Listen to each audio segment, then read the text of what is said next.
Assalamualaikum warahmatullahi wabarakatuh. Anak-anakku sekalian, alhamdulillah kembali kita panjatkan puji dan syukur kehadirat Allah Subhanahu wa Ta'ala. Hari ini bertepatan dengan hari ke-11 di bulan Ramadan, hari di mana kita memperingati wafatnya seorang wanita mulia, Ummul Mukminin Ummana Khadijah Al-Kubra. Dan materi Bu Guru pada hari ini adalah Sirah Nabawiyah. Dan Bu Guru akan mengangkat cerita tentang sosok Ummul Mukminin. Tapi sebelum memulai cerita, terlebih dahulu marilah kita semua mengucapkan sholawat kepada Rasulullah Sallallahu Alaihi Wasallam. Allahumma salli ala Sayyidina Muhammad wa ala ali Sayyidina Muhammad. Assalamualaikum ya Ummul Mukminin Ummana Khadijah Al-Kubra. Anak-anak sekalian, mari kita dengarkan bersama cerita tentang seorang wanita mulia, tentang seorang wanita yang diceritakan dalam hadis yang diriwayatkan oleh Ahmad sebagai wanita penghuni surga. Wanita yang diberi gelar Ratu Mekah karena kekayaannya meliputi 2/3 dari kekayaan kota Mekah. Wanita ini juga diberi gelar At-Tahirah atau wanita suci yang selalu menjaga kesuciannya. Dalam sebuah riwayat diceritakan, Ummul Mukminin Khadijah binti Khuwailid adalah seorang janda yang ditinggal wafat oleh suami sebanyak 2 kali. Akan tetapi, Ummana adalah seorang janda mulia, seorang janda terhormat. Ummana adalah seorang bangsawan Quraisy yang memiliki kedudukan tinggi. Ummana adalah seorang wanita yang cerdas, wanita yang kuat, wanita yang memegang teguh pendiriannya, dan wanita yang mendapat salam langsung dari Allah Subhanahu wa Ta'ala. Maka tak heran kalau hampir seluruh penduduk Mekah mengagumi Ummana Khadijah. Akan tetapi, di balik semua banyaknya laki-laki yang menginginkan Ummana untuk menjadi istrinya, Ummana Khadijah justru memilih seorang laki-laki miskin berusia 25 tahun yang kala itu bekerja sebagai untuk menjual dagangan Ummana Khadijah. Dialah Muhammad bin Abdullah. Singkat cerita, pernikahan pun terjadi. Pernikahan antara Muhammad Sallallahu Alaihi Wasallam yang kala itu berusia 25 tahun dengan Khadijah binti Khuwailid yang berusia 40 tahun. Rentang usia 15 tahun bukan penghalang, karena Rasulullah memandang Ummana Khadijah berdasarkan kecantikan akhlak dan pribadinya, sehingga Rasulullah tidak ragu untuk menerima pinangan Khadijah. Dan dari pernikahan itu terlahirlah 6 orang anak. Yang pertama adalah Abdullah dan Qasim, putra baginda yang meninggal ketika masih kecil. Setelah itu lahirlah Zainab, Ruqayyah, Ummu Kalsum, dan si bungsu Fatimah.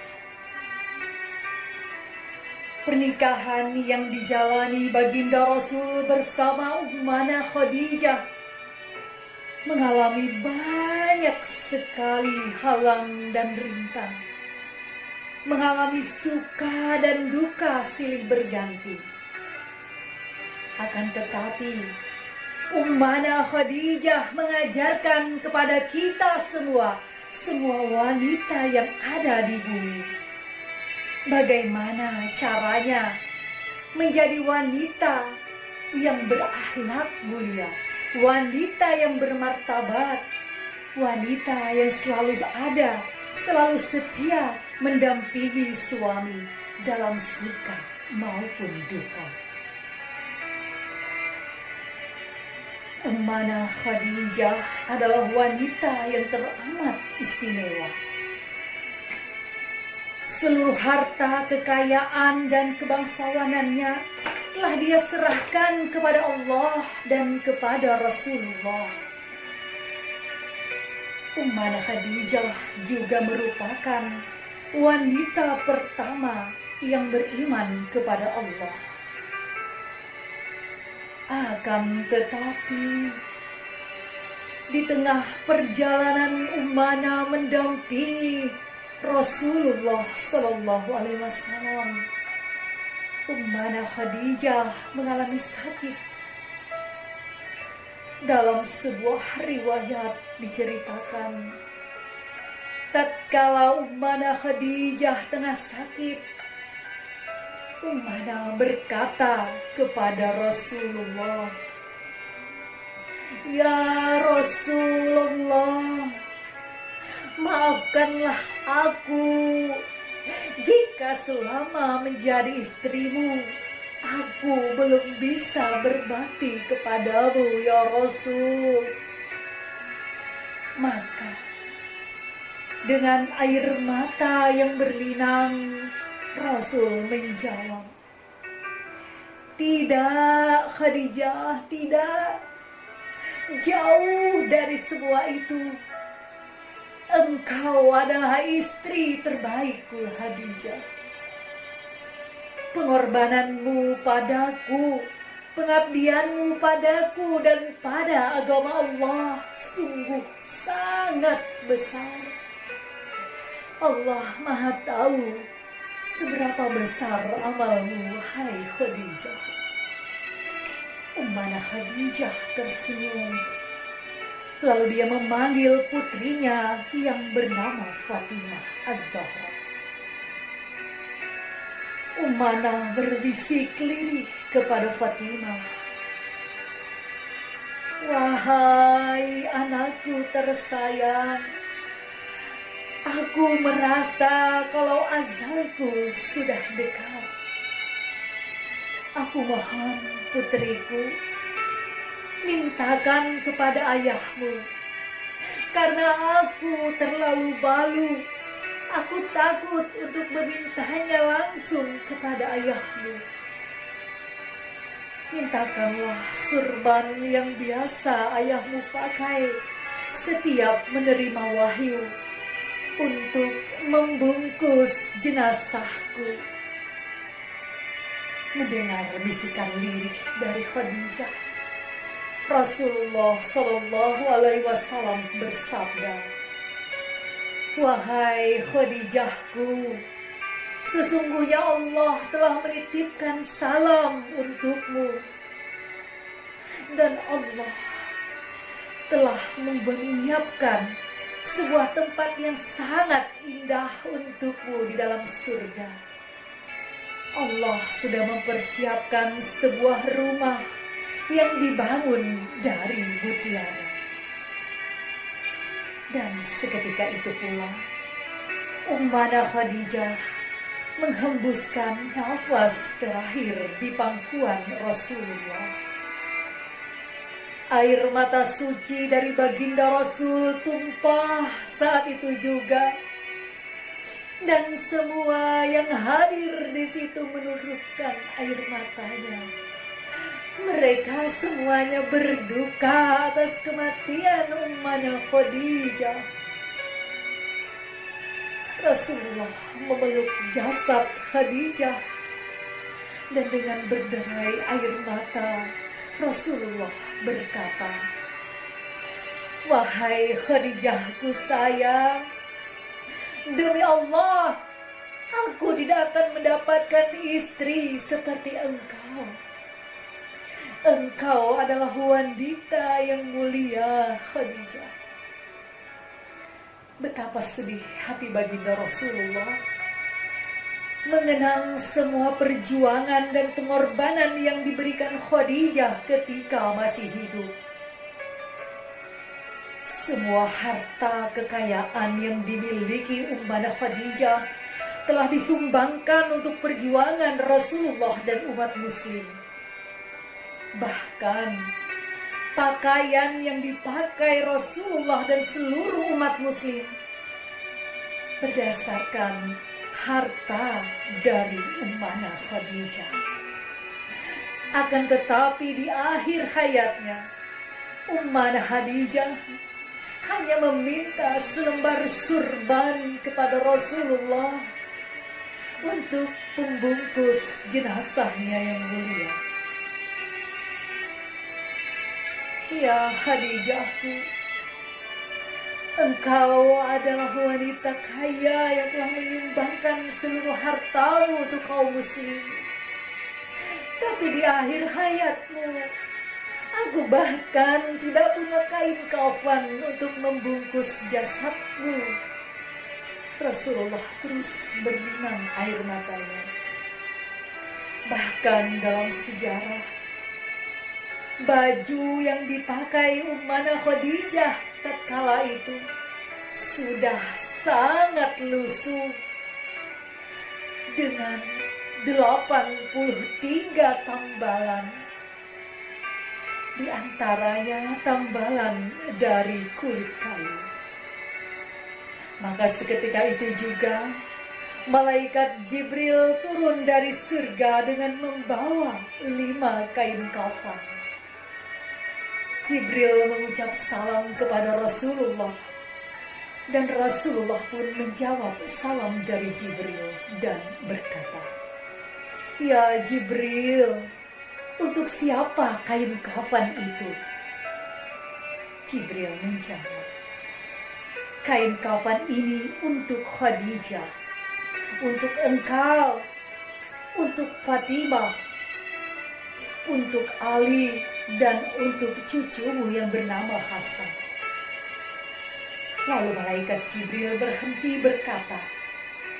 Tiba-tiba air mata malaikat Jibril pun menetes. Rasulullah kembali bertanya, "Kenapa engkau menangis, wahai Jibril?" Jibril menjawab, "Maafkan aku ya Rasulullah, karena cucumu yang bernama Husain tidak mendapatkan kain kafan. Cucumu akan meninggal dan wafat karena dibantai dan tanpa kain kafan." Setelah itu, Rasulullah kembali merangkul jenazah ummana Khadijah.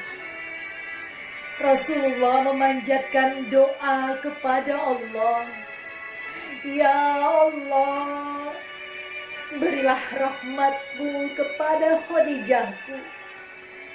Sesungguhnya Engkau Maha Tahu, ya Allah, seberapa besar pengorbanan Khadijah untuk Engkau dan untukku. Khadijahku sayang, mengapa Engkau meninggalkanku di tengah perjuanganku?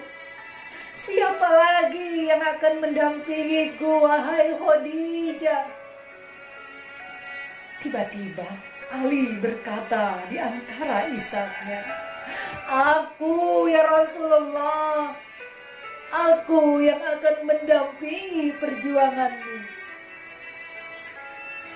Anak-anakku sayang, betapa besar cinta Ummana Khadijah kepada Rasulullah. Maka tidak salah kalau Allah menobatkan Ummana Khadijah. Dalam sebuah riwayat juga pernah diceritakan, pada suatu ketika Rasulullah pulang berdakwah, Rasulullah menemui Ummana Khadijah tengah menyusui Fatimah. Akan tetapi Rasulullah memperhatikan bahwa air susu yang diminum oleh Fatimah tidak berwarna putih selayaknya air susu. Akan tetapi air susu dari Ummana berwarna merah, karena yang keluar dari air susu Ummana adalah darah yang mengalir. Karena saat itu Rasulullah dan Ummana Khadijah berhari-hari tidak makan. Mereka hanya minum air zam-zam dan beberapa butir kurma. Karena itulah air susu Ummana Khadijah mengering. Setelah Fatimah tertidur, maka Rasulullah mengambil Fatimah dan meletakkan Fatimah di pembaringan. Karena merasa lelah, Rasulullah pun berbaring di pangkuan Ummana Khadijah. Ummana Khadijah dengan penuh kasih sayang membelai rambut Rasulullah. Seketika itu juga Rasulullah terlelap di pangkuan Ummana Khadijah. Dan ketika Rasulullah terlelap, Ummana Khadijah yang mulia meneteskan air matanya. Air mata Ummana Khadijah jatuh di pipi baginda Rasulullah. Rasulullah pun terjaga. Rasulullah kaget melihat istri tercinta meneteskan air mata. Rasulullah bertanya, "Kenapa engkau meneteskan air mata, ya Khadijah? Apakah engkau menyesal telah menikah denganku? Telah menikah dengan Muhammad Rasulullah?" Lalu Khadijah menjawab, "Tidak, ya Rasulullah, tidak. Sedikit pun tidak ada penyesalan dari diriku. Yang membuatku sedih hanya satu. Dulu aku memiliki banyak harta, sehingga aku bisa membantu perjuanganmu. Dan sekarang harta itu telah habis, namun engkau tetap berjuang menegakkan agama Allah. Aku sedih ya Rasulullah, karena tidak ada lagi yang bisa aku berikan kepadamu. Maka ya Rasulullah, apabila nanti jas aku sudah meninggal dan engkau memerlukan sampan, memerlukan perahu atau jembatan untuk dakwahmu, maka galilah kuburku ya Rasulullah, ambil tulang belulangku, lalu kau rakit agar bisa menjadi perahu, agar bisa menjadi jembatan yang mengantarmu untuk bisa terus-menerus menegakkan agama Allah." Subhanallah. Anak-anakku sayang, apakah ada cinta sebesar cintanya Ummana Khadijah kepada Rasulullah? Apakah ada pengorbanan yang lebih besar dari pengorbanan Ummana Khadijah untuk Allah dan Rasulullah? Ada banyak sekali pelajaran yang bisa kita ambil dari kisah wanita mulia ini. marilah kita terus berdoa kepada Allah agar Allah senantiasa membuka hati kita, agar sedikit saja bisa meneladani kemuliaan sifat-sifat Ummanah Khadijah, agar kita sebagai perempuan bisa menjadi sosok yang selalu menenangkan suami kita, yang selalu mendukung, yang selalu mendoakan, yang selalu berkorban dan setia di samping suami kita, dan yang selalu rela berkorban untuk suami, agama, nusa, dan bangsa. Demikianlah anakku sayang, sirah nabawiyah tentang sosok mulia Ummanah Khadijah Al-Kubra. Semoga kita semua mendapatkan syafaat dari Rasulullah SAW. Bu Guru mengucapkan selamat menjalankan ibadah puasa. Jangan lupa terus semangat belajar di rumah, terus semangat menjalankan ibadah puasa, tarawih di rumah bersama dengan keluarga. Jangan lupa tadarus dan juga sholat duha. Bunda ingin mengajak kalian semua untuk melantunkan syair-syair pujian untuk Ummanah Khadijah. Perbanyak membaca sholawat agar hidup kita selalu diberkahi oleh Allah Subhanahu wa Ta'ala.